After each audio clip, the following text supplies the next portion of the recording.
Mário de Andrade. Impossível resumir a incrível genialidade desse homem multifacetado, grande pesquisador do nosso folclore, de nossas tradições e raízes da música popular brasileira.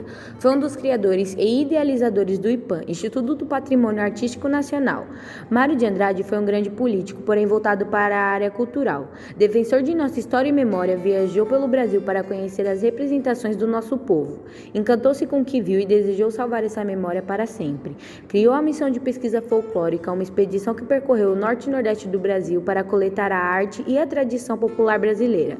Cerca de 21.500 documentos foram registrados através de fotografias, filmes mudos, danças, músicas, ritmos, cantos tradicionais e costumes de regiões brasileiras.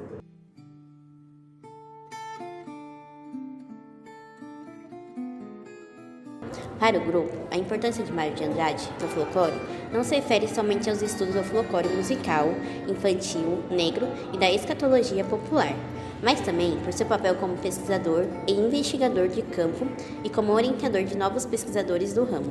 Suas mais variadas obras partiram de uma pesquisa profunda do folclore nacional e procuravam integrar o brasileiro à sua terra, instigando a curiosidade e sublinhamos o que temos de particular.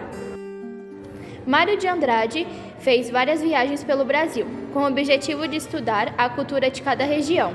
Em 1924, visitou cidades históricas de Minas. Em 1927, viajou pelo Amazonas. Entre 1928 e 29, passou pelo Nordeste, recolhendo informações como festas populares, lendas, ritmos, canções, modinhas, etc.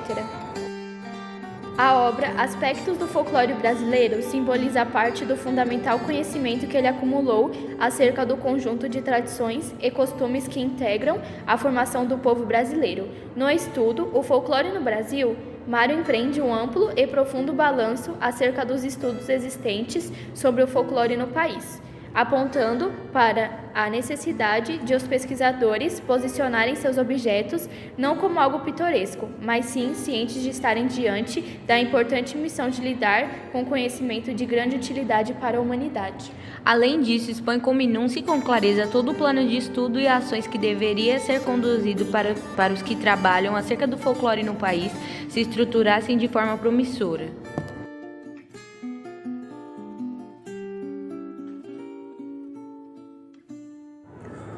Folclore do Brasil ainda não é verdadeiramente concebido como um processo de conhecimento.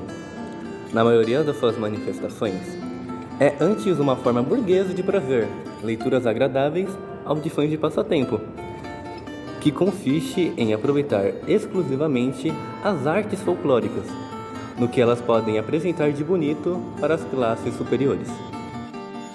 Também no Brasil, e como reflexo das suas tendências, foi o movimento intelectual do romantismo que chamou a atenção dos escritores para as manifestações tradicionais populares e provocou as primeiras colheitas sistemáticas de documentos.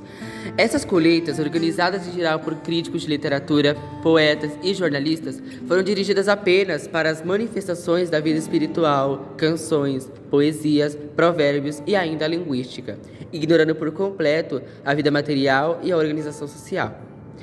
Quanto às sistematizações, de primeira, só se seguiram as assim por dizer instintivas obedientes às puras inclinações pessoais, escolhas de gêneros largos, este se dedicando à colheita de quadrinhas ou de texto de qualquer poesia cantada ou dançada, outro aos contos, aquele em adicionar brasileirismo de linguagem.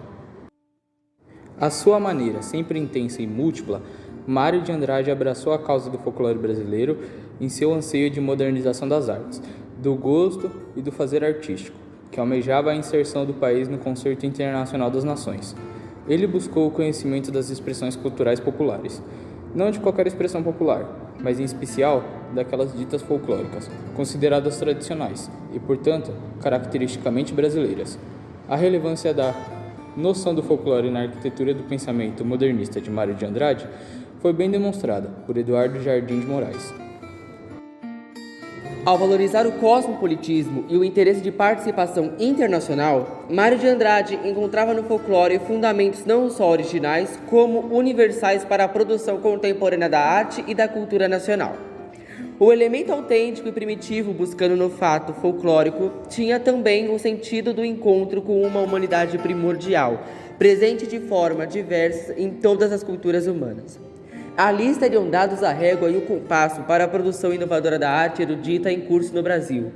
Ali estaria preservado o sentido de continuidade cultural, a ligação do país com o seu próprio passado, a selar o presente pelos rumos do futuro almejado. Nos diversos aspectos da obra de Mário de Andrade, na música, na literatura, na poesia, nas artes plásticas, seja como literato ou crítico, o tema do folclore fez presente de modo marcante. Tele Ancona Lopes, 1972, indicou como autor buscou inspiração poética no folclore desde o Clã do Jabuti, de 1926, e Carlos Sandronin, 1999, observou que nesse mesmo ano, Mário de Andrade já tinha notado melodias folclorísticas do Nordeste cantadas por alunos do Conservatório Dramático Musical e por nordestinos radicados da cidade de São Paulo.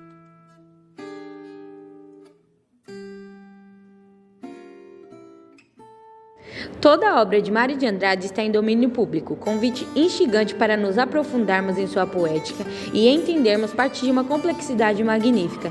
Que alegria poder saber que o cuidado com a nossa memória passou pelas mãos desse homem. Sorte a nossa por sua existência infinita. Valeu, Mário!